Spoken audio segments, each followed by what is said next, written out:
मी तरी एवढी आवरावर करते कारण आज आहे आपल्याकडे हळदी कुंकू.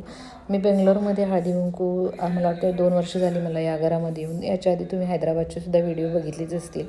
तर आज मला सुट्टी नसल्यामुळं माझी खूप धावपळ झाली.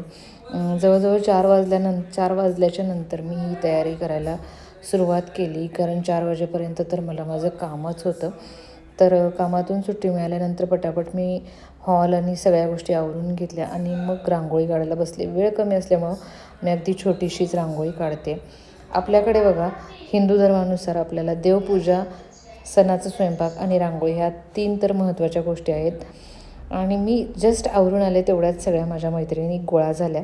एक एक करून ग्रुप वाईज सगळ्याजणी येत होत्या. आता बेंगलोरमध्ये मराठी माझ्या सोसायटीमध्ये मराठी लेडीज खूप जास्त आहेत. सो प्रत्येकांचे आपले वेगवेगळे असे ग्रुप आहेत तर त्या ग्रुप वाईज येत होत्या.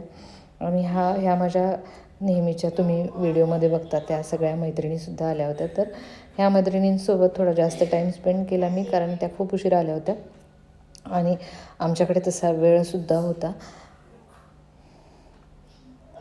तर इथे तिळगुळ देण्याघेण्याचा कार्यक्रमाबरोबरच वाणही दिलं. एरवी सगळ्यांच्या भेटीगाठी होत असतात पण मलाच वेळ नसल्यामुळे मी सगळ्यांच्यासोबत जाऊ शकत नाही.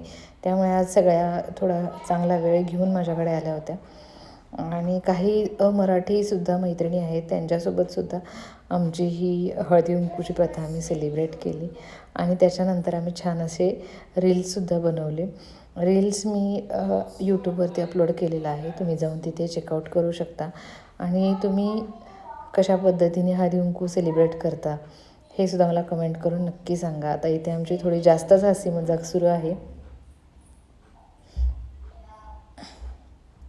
आणि हे जे रील आहे हे मी ऑलरेडी अपलोड केलेलं आहे. तो तुम्ही नंतर चेकआउट करा. आणि आजचा व्हिडिओ तुम्हाला कसा वाटला ते मला कमेंट करून नक्की सांगा.